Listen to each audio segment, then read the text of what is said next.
జగన్మోహన్ రెడ్డి ఒక సైగ చేస్తేనే తెలుగుదేశం పార్టీని నామరూపాలు లేకుండా చేస్తానన్నాడు ప్రగల్భాలు పలికినటువంటి కొడాలని.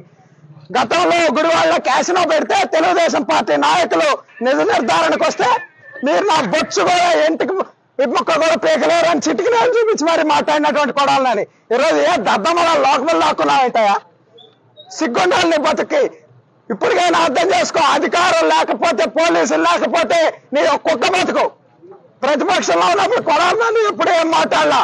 అధికారంలోకి వచ్చాక అధికారం బలుపుతో అధికారం మదంతో మాట్లాడి ఇవన్నీ కూడా ప్రభుత్వం ఉన్నాం.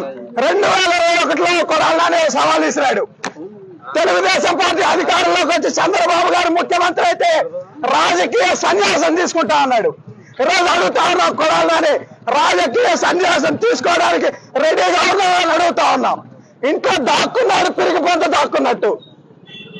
గుడివాడ ప్రజలు భారీ మెజార్టీతో తెలుగుదేశం పార్టీని గెలిపించారంటే అది నీ మీద ప్రజలకు ఉన్నటువంటి ఒక చేత్కారం అని సందర్భంగా తెలియజేస్తా ఉన్నాం. ఈ రోజు కొడాలని చెప్తా ఉన్నాం, ఇది ట్రైలర్ మాత్రమే. సినిమా ముందన్న రాజా లోకేష్ గారి ఆధ్వర్యంలో మళ్ళీ అంకుశ సినిమా తీపోతా ఉన్నారు. నిన్నే రామిరెడ్డి గారు పెడతారని కూడా ఈ సందర్భంగా చెప్తా ఉన్నాం. కొడాలని జనాల్లో కనిపిస్తే ఇక అదే ఆఖరి రోజు కూడా అవుతుందని ప్రజలు భావిస్తా ఉన్నారని కూడా ఈ సందర్భంగా తెలియజేస్తా ఉన్నా. పీకుతా బొచ్చు పీకు రమ్మంటావుగా రాబోయేరా బొచ్చు పీకుతారా రండి అన్నావుగా. చంద్రబాబు స్థాయి కాదు ఇది, మా స్థాయి సరిపోతుంది. రాబోయేరా కొడాలని.